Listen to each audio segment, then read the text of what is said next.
Hello everybody, we're very pleased to be able to share this video with you with information about UN Women.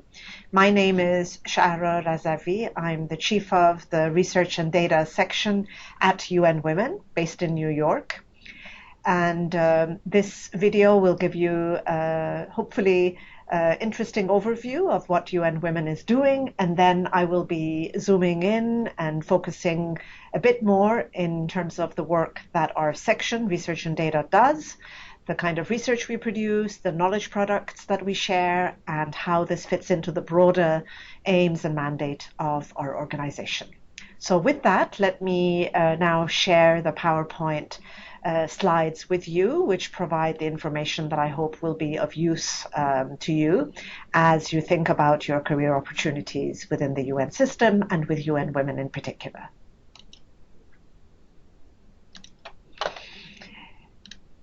So let us start with a very broad kind of overview about our organization, UN Women. UN Women is the entity within the UN system that is dedicated to achieving gender equality and women's empowerment worldwide. UN Women was established in July 2010 to be the global advocate for women's rights and to accelerate progress on achieving gender equality.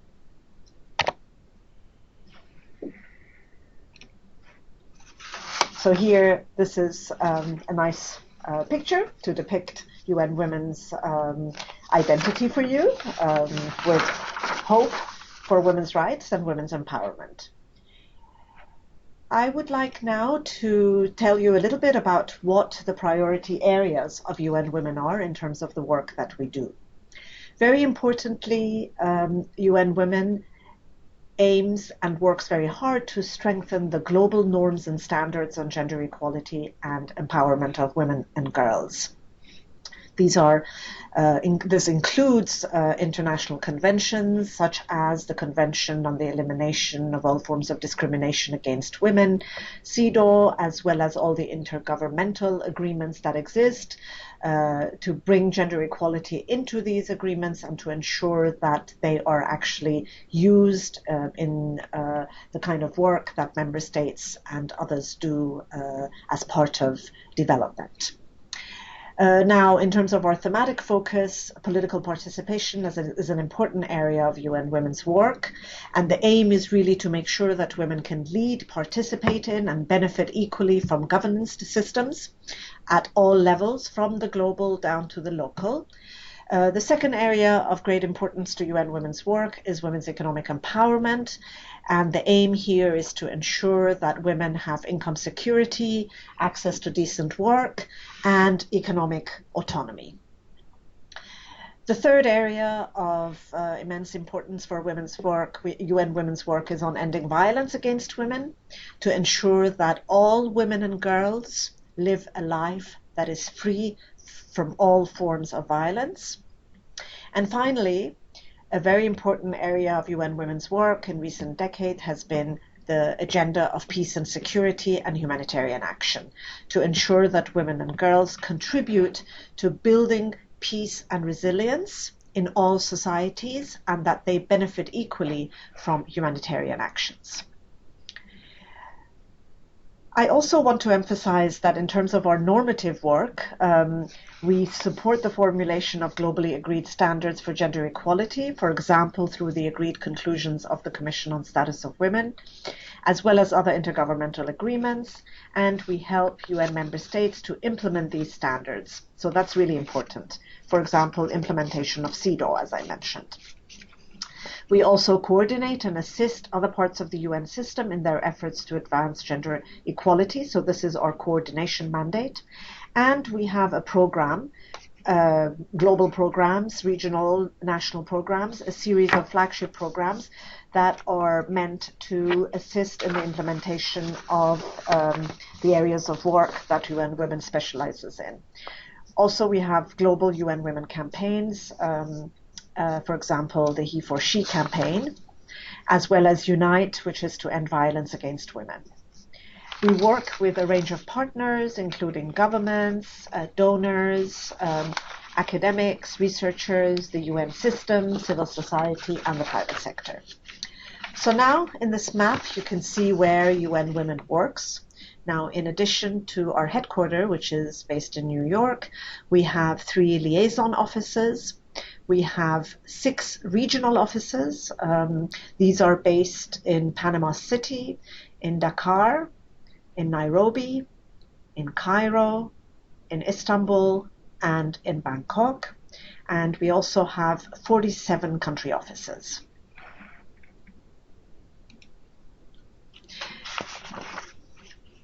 Now, UN as a whole has, over the many, many years and decades that it has been active, contributed significantly to ideas that really are of use in terms of addressing global challenges, and that the intellectual history project of the UN, which was a research project that was led by eminent thinkers such as Louis Emery, Richard Jolly, and Thomas Weiss, came to the conclusion that the UN has, over its whole life, demonstrated capacity to make major and important intellectual contributions. And in many ways, as they said, UN has been ahead of the curve. Now, ideas of gender equality have been part of that intellectual history of the UN. It's important to remember that. And in UN Women's strategic plan, the latest strategic plan that was approved and is now during the first year it's of operation in 2018, UN Women's strategic plan emphasizes the important knowledge hub function of UN Women. As the strategic plan explains, UN Women accounts for about 1/3 of the total UN personnel that work towards the achievement of SDG 5, which is on gender equality and women's empowerment. Now, in complement to its own specialist knowledge, UN Women can access a vast network of knowledge and expertise, and it acts very often as a knowledge hub to support gender analysis and gender mainstreaming. In this way, UN Women promotes system-wide coherence on gender equality and women's empowerment and interagency synergies so that the initiatives for women and girls are complementary and mutually reinforcing. Now, becoming a little bit more specific here, I want to say a few words about UN Women's research and data work. Research and data analysis is a very core and important part of the work that UN Women's Policy Division does. This is both in New York as well as by policy advisors that sit in our regional and country offices under the 5 thematic areas that were already highlighted in previous slides. The work is complemented by a small team at headquarters here in what is called the Research and Data section within Policy Division. But more specifically, the Research and Data section's role is to produce UN Women's three flagship reports, about which I will have a little bit to say later on, as well as to produce 2 series of publications that we have, about which I will say a little bit more, and also to lead on the work on gender statistics. So let me, with that, shift to saying a little bit more about those specific areas. On our flagship reports, of which we have 3, the first one I want to say a little bit about is Progress of the World's Women, the first issue of which came out in the year 2000, when UN Women was not already established, but UNIFEM, which is one of the organizations that was then merged into UN Women, produced the first issue of Progress of the World's Women in the year 2000. And now Progress is produced once every 3 years, and it is on a topic which is of contemporary global relevance. The last report, which came out in 2015, was titled Transforming Economies, Realizing Rights. You will see the picture on the cover of that report in the middle of the slide. This report brought together new conceptual work on women's human rights and the economic domain, together with data analysis, case studies, in order to provide lessons for policymakers on how both economic policies and social policies can work together in tandem to enable the realization of women's rights and to create more dynamic economies and more inclusive societies. The next issue of Progress of the World's Women will be in the area of families in a changing world, and we will have more to say about that when the report is launched. A new flagship report is our SDG Global Monitoring Report, which was just launched on the 14th of February. The title is Turning Promises into Action. This is the first report of its kind coming out of the UN system that looks at the SDG agenda, the Agenda 2030, through a gender lens and provides a gender analysis of all 17 Sustainable Development Goals from a gender perspective. So the focus is not only on Goal 5, which is the dedicated goal to gender equality and women's rights, but to the other 16 goals as well. So we look at all 17 goals from a gender equality perspective, produce data and statistics on those goals, show where the indicators framework is at, and also look at policies that can enable the realization of those goals. The third flagship report that our research and data section is responsible for is a report that is mandated by the General Assembly, and it's called World Survey on the Role of Women in Development. This report is produced once every 5 years. The last report, which is the one that you see on the right, was on gender equality and sustainable development, which was published in 2014. And in 2019, we will be launching the 2019 World Survey, which is going to be on the theme of the care economy and gender equality. Now, in addition to these three, what we call flagship reports, the research and data section is also responsible for UN Women's work on gender statistics. We now have a new flagship program initiative called Making Every Woman and Girl Count, which is dedicated to improving the production and use of gender statistics. How do we do this? We focus and address three interrelated challenges. First, to address the weak policy space and legal and financial environment to produce gender statistics at national level by promoting a supportive and well-coordinated policy environment that ensures that gender-responsive localization and effective monitoring of the SDGs takes place. We also assist with data production and support efforts to improve the regular production of gender statistics by the national statistical systems and to make sure that the SDGs and other national commitments are met. We also ensure that data that is produced is accessible. Now, lack of access to data and limited capacity on the part of policymakers and other users to analyze data to inform policies is a very important challenge. And this program addresses that challenge by promoting better access and analysis of gender statistics by all users in order to enable its use for research, for advocacy, and for policy and program making. The flagship program initiative, Making Every Woman and Girl Count, has an integrated approach with national, regional, and global components. The global component does methodological work on what are called Tier 3 indicators to make sure that these indicators are substantiated and have the right methodologies and frameworks in order to help collect data on them. This is one important part of what the global program does. And it also develops and provides guidance for SDG localization. This is work that's currently underway. At the regional level, regional assessments and program development is being conducted in Europe and Central Asia, in Asia and the Pacific, and in West and Central and East and Southern Africa to implement the program at the regional level. And at the national level, we have a range of pathfinder countries that have been selected, and there are national assessments now underway to guide the implementation of the program. Other activities include the establishment of a center of excellence with the National Statistical Office in Mexico that focuses on innovations in gender statistics.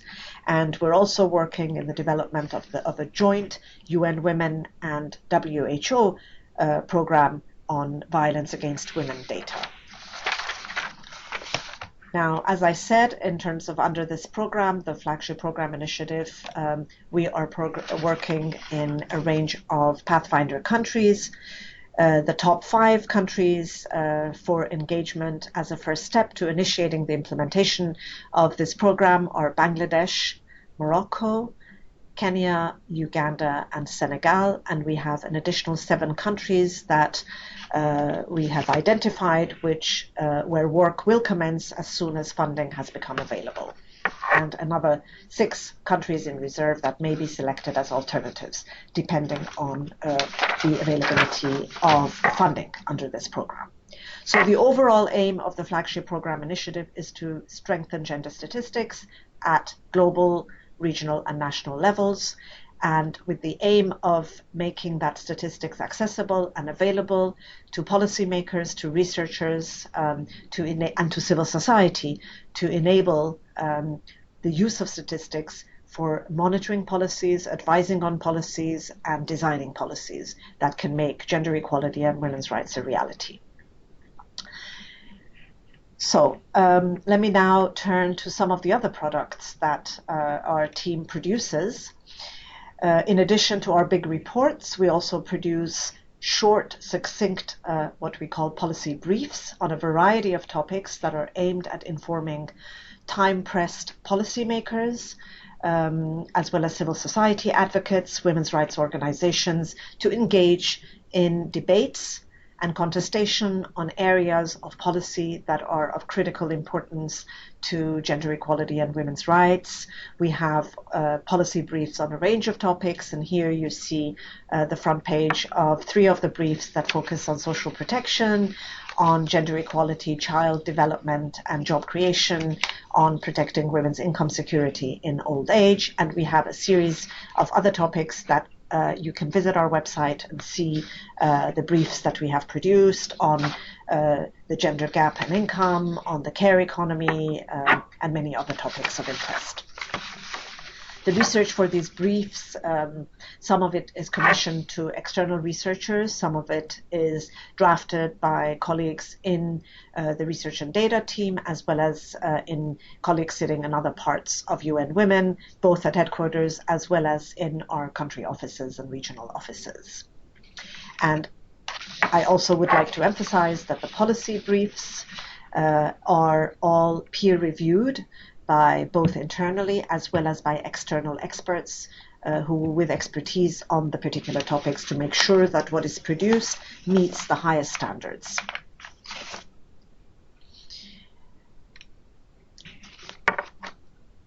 Now, some of the research that we commission in order to produce our flagship reports also are made available to readers through our discussion paper series.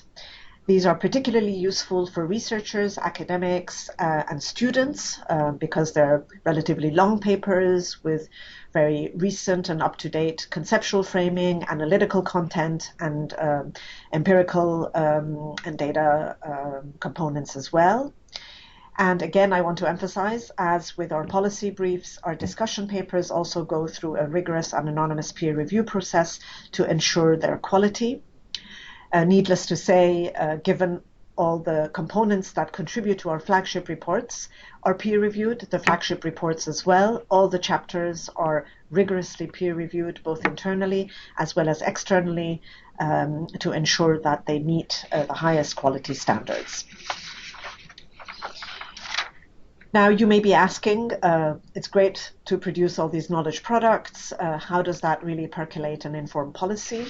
We are very keen and we work very hard with our colleagues across UN Women in country offices, in regional offices, in our communications team here at headquarters, as well as colleagues who are specializing in communication and outreach throughout the House to make sure that the research and the data analysis that we do is made accessible through our outreach to media, both conventional media as well as social media, to make sure that it enriches public debate on contemporary issues of concern to a global audience, and to bring in a strong focus on the importance of gender equality into these debates, whether the debates are about how to reform the global economy, whether it's about the gender pay gap, whether it's about violence against women and girls, whether it's about gender equality in peace and